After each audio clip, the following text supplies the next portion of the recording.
Hey les bambins, j'espère que vous allez bien, en tout cas moi ça va nickel. On se retrouve aujourd'hui pour une nouvelle vidéo qui est un peu spéciale car elle combine deux championnats, la 13e journée de Première Ligue et la 14e journée de Série A.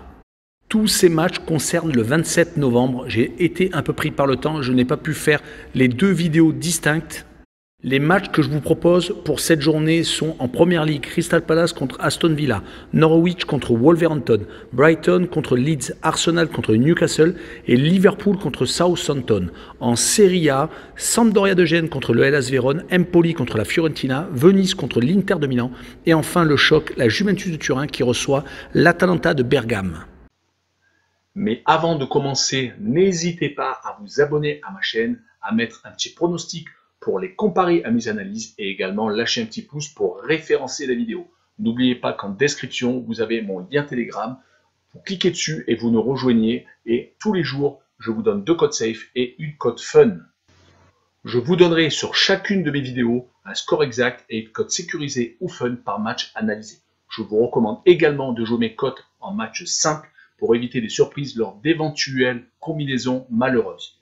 Je vous donnerai mes codes sécurisés par rapport à des away no bet, home no bet, draw no bet. Ce sera surtout des codes sécurisés donc, et également des doubles chances et des plus ou moins un certain nombre de buts. C'est parti! Mais également, j'aimerais revenir sur un nouveau partenariat avec une plateforme de paris sportifs qui est BetWinner, qui est accessible en Europe, essentiellement en France et en Belgique, et également en Afrique. Vous avez l'essentiel des pays qui est sur la carte mondiale qui apparaît à l'instant sur votre écran. Mais même si vous n'êtes pas sur un des pays, n'hésitez pas à utiliser un VPN, cela vous permettra d'y accéder sans problème. Les cotes proposées y sont très intéressantes, elles sont même supérieures aux autres bookmakers. Cela vous permet des fois d'avoir des profits beaucoup plus importants sur la durée en tout cas. Pour accéder au site de Paris, n'hésitez pas à aller en description, il y a le lien, vous cliquez dessus, vous y accédez. Et également, vous rentrez le code promo qui se trouve sur l'écran. Cela vous permet d'avoir 100% de bonus dès votre inscription. Et pour finir, lors de cette vidéo, je vous mettrai la description des codes safe et également les cotes. Comme ça, vous pourrez faire les comparaisons avec les cotes de votre bookmaker et celles de BetWinner. Avant d'attaquer l'analyse des 5 matchs de Première Ligue, le classement, premier Chelsea avec 29 points, deuxième Manchester City 3 points derrière avec 26, troisième Liverpool avec 25, quatrième West Ham avec 23, cinquième Arsenal avec 20 points, sixième Wolverhampton avec 19, une deuxième équipe est à 19 points et septième c'est Tottenham, huitième Manchester United avec 17 qui commence vraiment à être décroché. Dans le fin fond du classement, 16e Watford avec 13 points, 17e Leeds avec 11, 18e Burnley avec 9, 19e Norwich avec 8 et enfin 20e et dernier Newcastle avec 6. On attaque avec Crystal Palace contre Aston Villa. Crystal Palace, le nouveau club de Patrick Vieira, est vraiment en train de faire des merveilles depuis quelques journées déjà. Leur dernière défaite remonte à un déplacement à Liverpool où ils avaient pris 3-0. C'était lors de la 5e journée, le 18 septembre. Depuis, ils sont sur 7 matchs sans défaite. Beaucoup de matchs nuls, on est d'accord. 5 en l'occurrence contre Brighton, Leicester, Arsenal, Newcastle et Burnley. Et 2 victoires. Une contre Wolverhampton et surtout l'exploit, celle obtenue à Manchester City lors de la 10e journée, 2-0. C'était d'ailleurs assez surprenant qu'ils ne prennent pas de but car c'est une équipe qui en concède pas mal. 18 buts sur 12 journées. Quand on fait également leur bilan à domicile, ils sont pour l'instant invaincus, ont gagné à 2 reprises contre Tottenham et donc contre Wolverhampton et ont réalisé 4 matchs nuls. C'est donc une mission assez périlleuse qui attend Aston Villa, qui vient enfin de renouer avec le succès contre Brighton lors de la 12e journée, qui a totalement craqué depuis leur victoire à Manchester United lors de la 6e journée, qui ont donc enchaîné 5 défaites consécutives. Et le classement parle de lui-même, ils sont 15e et ont déjà perdu à 7 reprises. Et sur cette rencontre, je vois le 1 but partout, je vois malheureusement Crystal Palace concéder une nouvelle fois le nul, et je vois le home no bet avec le match nul remboursé, 6 victoires de Crystal Palace à domicile, une cote à 1,90. Poursuivons avec Norwich contre Wolverhampton. Norwich est toujours dans la zone rouge, mais n'est plus dernier et 19e à 2 points devant Newcastle, car ils viennent de remporter 2 rencontres consécutives. Leurs 2 premiers succès de la saison, c'était à Brentford et contre Southampton lors de la 12e journée. Ça leur fait un bien fou car ils étaient restés sur 7 défaites et 2 matchs nuls. Les 2 matchs nuls avaient été également réussis consécutivement lors de la 7e et la 8e journée contre Burnley et Brighton. Mais vont-ils réussir la passe de 3? C'est moins sûr car ils rencontrent Wolverhampton qui est actuellement sur une très bonne série, qui n'a perdu qu'à une seule reprise depuis la 5e journée où s'était incliné contre Brentford chez eux. Depuis, ils ont réalisé une bonne remontée au classement. Ils se retrouvent maintenant à une 6e place très intéressante et ils ont surtout réussi 5 victoires, 1 nul et une seule défaite. Ils se sont surtout déjà imposés 3 fois en déplacement à Watford, Southampton et Aston Villa.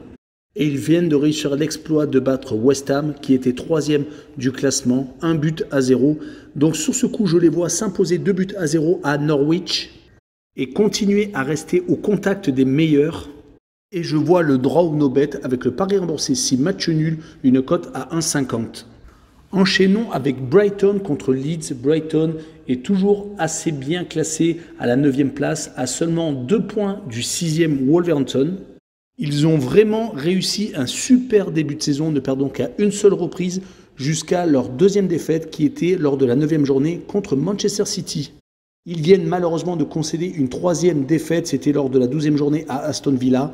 Sur les 8 derniers matchs, 6 matchs nuls. Ce qui a pour conséquence de les faire reculer au classement, car 1 point par 1 point, malheureusement, on n'avance pas beaucoup.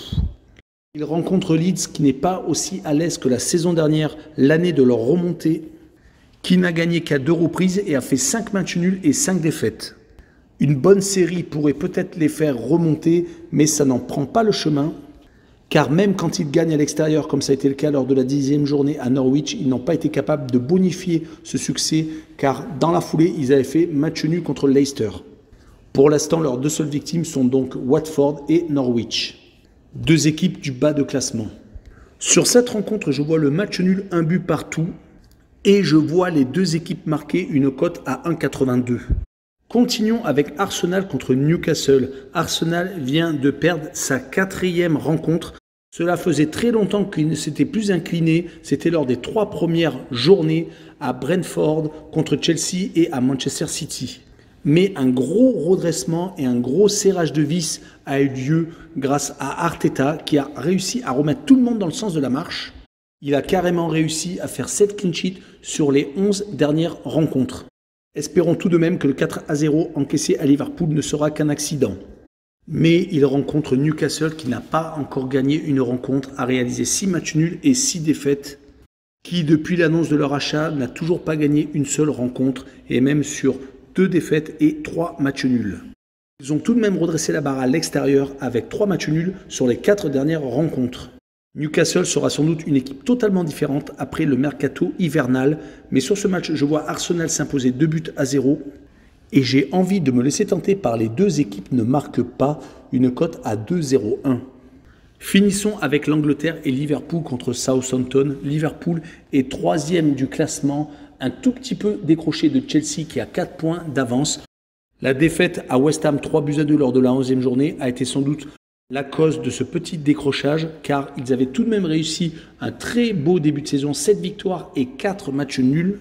La preuve encore avec cette démonstration contre Arsenal et également le 5-0 mis à Manchester United lors de la 9e journée en déplacement.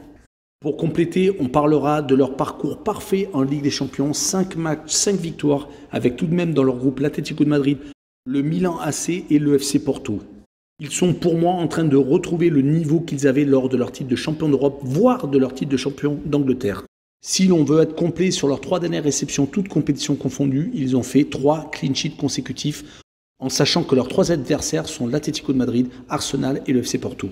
Leur adversaire du soir est Southampton, qui n'est sans doute pas à sa place. Il est 13e actuellement avec 3 victoires, 5 nuls et 4 défaites. Ils traînent malheureusement les matchs nuls obtenus en début de saison comme des boulets, car depuis, ils se sont vraiment ressaisis, étant à 2 doigts d'éliminer Chelsea lors du 4e tour de Cup, perdant qu'au penalty. Ils avaient déjà embêté les Blues lors de la 7e journée, ne perdant que sur la fin alors qu'ils ont été réduits à 10. Le seul bémol est leur dernière défaite lors de la 12e journée, c'était à Norwich. Mais cela ne doit rien enlever au fait que Southampton est vraiment une équipe très difficile à jouer. Et sur cette rencontre, je vois Liverpool s'imposer 3-1. Et je vois le plus de 2,5 buts sur le match, une cote à 1,40. Poursuivons avec la 14e journée du championnat italien, mais avant tout, commençons par le classement. Premier, Naples avec 32 points, deuxième, le Milan AC juste derrière au goal average, car ils ont le même nombre de points, 32 également. Troisième, l'Inter de Milan avec 28, qui a fait un rapproché après sa dernière victoire justement contre les Napolitains. Quatrième, l'Atalanta de Bergame avec 25. Cinquième, l'AS Rome avec 22. Sixième, la Juventus avec 21, qui est en train de revenir un petit peu dans la course. Septième, la Lazio de Rome avec 21 points également. Et huitième, la Fiorentina avec également le même nombre de points. En fin de classement, 16e, la Sampdoria de Gênes avec 12.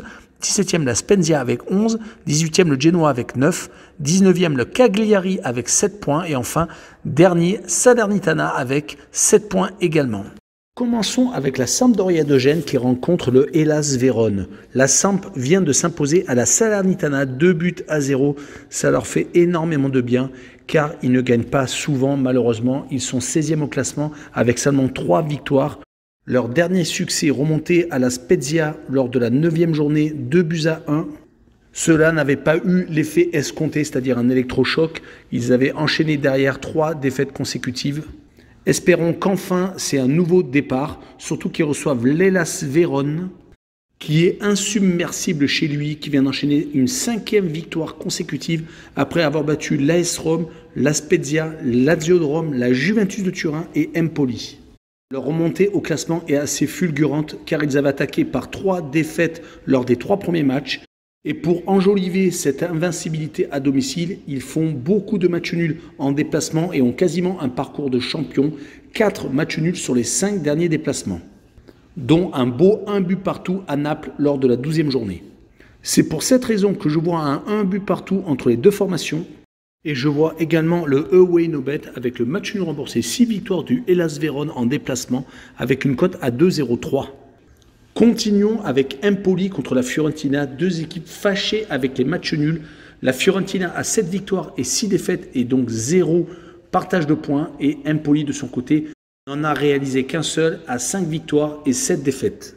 Côté Empoli, on remarquera qu'à domicile, ils n'ont gagné qu'une seule fois, c'était lors de la 6e journée contre Bologne. Sinon, malheureusement, ils se sont déjà inclinés à 5 reprises.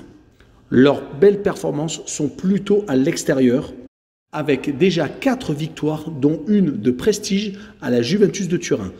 Celle à Sassuolo est également non négligeable. Côté Fiorentina, on remarquera qu'actuellement, il est compliqué de se déplacer chez eux. La Viola est sur 3 matchs, 3 victoires à la maison. Par contre, en déplacement, c'est beaucoup plus compliqué. Ils avaient commencé par gagner souvent 3 fois consécutivement à l'Atalanta, au Genoa et à l'Udinese. Mais malheureusement, ça s'est complètement inversé, perdant à Venise, à la Lazio et à la Juve, à chaque fois sur le même score, 1-0. Mais on retiendra tout de même leur dernière rencontre contre le Milan AC où ils se sont imposés 4-3 dans un match épique. Mais sur cette rencontre, je vois la Fiorentina réussir à remporter la mise 2-1 et je vois Empoli malheureusement continuer son mauvais bilan à la maison. Et je vois le draw no bet avec option Fiorentina, le pari remboursé 6 matchs nuls, une cote à 1,53. Enchaînons avec Venise contre l'Inter de Milan. Venise vient de remporter 2 superbes victoires contre l'AS Rome d'abord 3-2 et à Bologne où il n'est jamais évident de s'imposer. Surtout que juste avant, lors de la 11e journée, ils avaient fait un 0-0 au Genoa. Ils sont donc actuellement dans une très belle série. Ça leur a permis de remonter un peu au classement. Ils sont désormais 14e. Ils sont peut-être en train de prendre la pleine mesure de la série A. Leur bilan pour l'instant à domicile est assez équilibré, 2 victoires, 1 nul et 2 défaites. Et ils se sont déjà tout de même imposés 2 fois en déplacement à Empoli et donc à Bologne. Mais ils reçoivent la visite du champion d'Italie, l'Inter de Milan, qui vient de se qualifier pour les 8e de finale de la Ligue des Champions en battant le Shakhtar Donetsk. Leur dernière défaite commence à remonter, c'était le 16 octobre lors d'un déplacement à la Lazio de Rome. Et ils restent donc maintenant sur 6 victoires et 2 matchs nuls qu'ils avaient réalisé contre la Juventus de Turin et contre l'AC Milan. Mais je pense que leur victoire contre Naples leur a fait un bien fou car ils reviennent à 4 points du duo de tête, composé de Naples et du Milan AC. Sur cette rencontre, je vois l'Inter s'imposer 3-1 et je vois le plus de 1,5 but pour les interistes avec une cote à 1,42. Finissons l'Italie et cette vidéo avec la Juventus de Turin qui accueille l'Atalanta de Bergame. Les Juventini viennent de prendre 4-0 en Ligue des Champions en déplacement à Chelsea qui s'est vengé car au match aller, la Juve s'était imposée 1-0 et calmant les ardeurs du champion d'Europe. Ils avaient sans doute laissé beaucoup trop de force dans leur victoire à la Lazio de Rome qui les relançait dans le championnat d'Italie.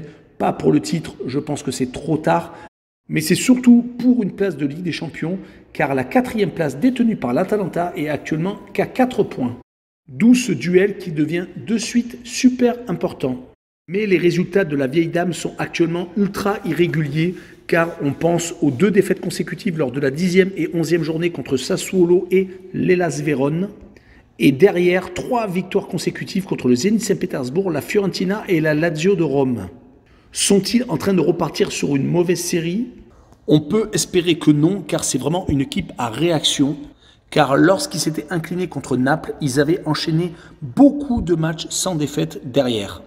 8 en l'occurrence du 19 septembre au 24 octobre. Rappelons tout de même que la Juve s'est déjà inclinée 2 fois à domicile contre Empoli et contre Sassuolo. Leur adversaire du soir est l'Atalanta de Bergame qui vient de faire une mauvaise opération avec le 3 buts partout aux Young Boys de Berne. Certes, ils ont toujours leur destin entre les mains car ils rencontrent Villarreal lors de la dernière journée chez eux, mais ils sont maintenant obligés de s'imposer pour pouvoir passer en 8e de finale. C'est vraiment dommage que la Ligue des Champions ne soit pas à l'image du championnat, car actuellement ils sont sur 4 victoires et 2 matchs nuls depuis leur dernier revers, c'était lors de la 7e journée à domicile contre l'AC Milan. Et on notera qu'en déplacement, ils n'ont pas encore perdu en Serie A. Pour finir cette analyse entre les 2 équipes, on essaiera de regarder leur confrontation directe où la Juventus a quasiment toujours eu le dessus, quelques matchs nuls tout de même séparant les 2 formations, mais plus de victoires des Turinois que de l'Atalanta. Mon pronostic sera une victoire 2-1 de l'équipe recevante et je vois le plus de 0,5 but pour l'Atalanta en déplacement, une cote à 1,30. Voilà, on en a fini avec cette vidéo sur les 2 championnats qui sont la Première Ligue et la Serie A. Merci de l'avoir regardé. N'hésitez pas à venir nous rejoindre sur Telegram. Le lien est en description en dessous de la vidéo. Également, 2 sites à aller voir. BetWinner, les cotes sont super intéressantes. Et Passion Sportive, le site d'actualité sportive. Surtout, abonnez-vous. Tchou les bambins!